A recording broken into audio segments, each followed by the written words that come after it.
Is Texas Chainsaw Massacre the game worth the buy? Sitting at a $40 price tag, which by the way, you can buy this game for 10% off if you pre-order it before its release date on August 18th, at least on Steam. So if you're going to buy it, you might as well get it on sale. But in this video, I'll be going over whether that $40 price tag is worth it and everything you need to know about the game, and whether I think the game will be replayable like Dead by Daylight or disappear after the hype like Friday the 13th. Now first, a quick background on the game. Texas Chainsaw Massacre the game is an asymmetrical multiplayer horror experience just like Dead by Daylight and Friday the 13th the game. Except instead of your typical one killer versus the world, it's going to be a 3v4 scenario, with 3 players controlling the Leatherface family, aka the Sawyers, and then 4 players as the victims. There will be a total of 5 different killers and victims you can select from, each with their own special and unique abilities. I'm not going to go over all the abilities in this video, but I will do one in a future video, so make sure to subscribe for that. And if you fell for the message animation thing even for a second, now you have to subscribe. But just as a quick example of how these abilities would work is that some characters may be slower but stronger, while others will be faster and have more endurance but lack strength. A unique ability that I have noticed is the ability to hear and see the sound waves through walls, which this ability will help to either avoid killers or catch victims. As the victims, you got stuck in the Sawyer residence looking for a missing friend. You will need to solve puzzles and avoid various traps to escape from the Sawyers and avoid a terrible death. You won't want Leatherface wearing your face next. Now as the killers, you want to stop the victims from escaping by any means necessary. You can set up traps to help keep the victims from escaping, but you will have to hunt down these victims yourself before they can escape. Now, is this game worth it? I want to reference the game Friday the 13th a lot, as I feel it gives us the best feel for how this game's lifespan will play out. Now, let me disclose, this game is not being made by the same developers that made Friday the 13th. The developers making Texas Chainsaw Massacre is Sumo Digital, while Friday the 13th was Ilphonic. But overall, recreating the feel from the movies is the same concept between the two games. But it is also fair to say that Sumo Digital is trying a little harder to make a one-to-one copy of the setting from the original 1974 movie when you see some side-by-side comparisons. So really quick, let's go over the player count history of Friday the 13th.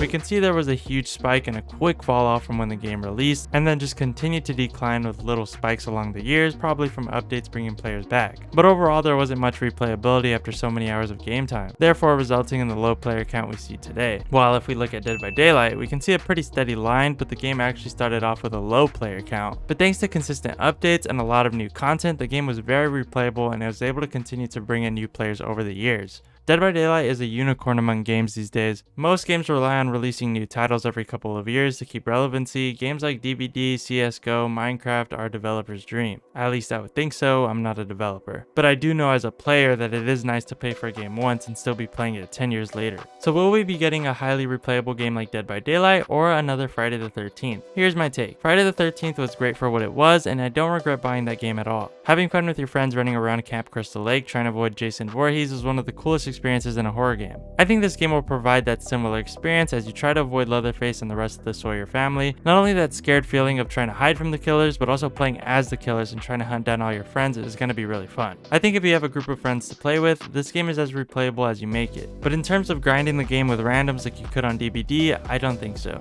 So I would expect a similar lifespan to Friday the 13th. A lot of hype with release from people who just want a new horror game, as well as people who are just huge Texas Chainsaw Massacre fans, but I don't think it'll be a game for people to grind for years to come. I do know that this game will also support crossplay, at least for next gen consoles and PC, so this should overall help the player count and hopefully help the game last longer. Also, I do know that there will be skill trees and ways to progress, but I don't think that's enough to keep the majority of players. However, I think it may do better than Friday the 13th, in part due to the crossplay support as well as a better gameplay retention, which I'll go over later. Let's just say you theoretically had to somehow pick between Texas Chainsaw Massacre and DBD, you should 100% go with DBD. Most of you probably already had Dead by Daylight in your library though, so if you're a fan of the movies, I think you'll really love the simulated experience and definitely get your money's worth. You should imagine you're paying for the experience of being in the killers and the victims' shoes, having full control over them and seeing what you would do in their scenarios. I personally don't regret buying Friday the 13th, even though it didn't last as long as DBD. It was still a really fun experience and I had a lot of good times with friends. Which if you guys are interested, make sure to check out my Discord in the description, as I'd like to host custom lobbies with some of you guys once this game does come out in 2 weeks. Also, while you're down there, make sure to click the subscribe button for future content like this around this game and other upcoming horror games. Now I do also believe we will have spikes in player count as there are new updates, just like we did with Friday the 13th, so technically you may be getting the most value by buying this game now and just hopping on it when it's hot.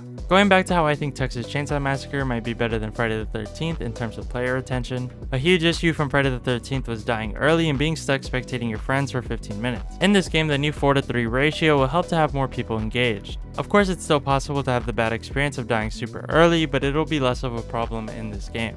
Another issue is that you also couldn't leave right after you died, because if you did, you would lose all your game progress. You would have to wait for the match to end to then be able to start a new lobby. Hopefully this game gives you the choice to start looking for a new game if you do die early. So if you're a fan of Texas Chainsaw Massacre and you're cool with this game being sort of a seasonal game that you hop on every once in a while, then this game is definitely worth it. If you are looking for a game to grind days on end, or even just any game to grind out, you might want to just check out DBD or look for another game. Also, I believe that the game will be on Xbox Game Pass, so if you're already paying for that or just want to check it out for $10 with the Xbox Game Pass, you can. Make sure to share your guys' thoughts below, as I'm curious as to what you guys have to say about this game. I personally will be playing this on release. Hope you found this video useful. Till next time, love ya, see ya.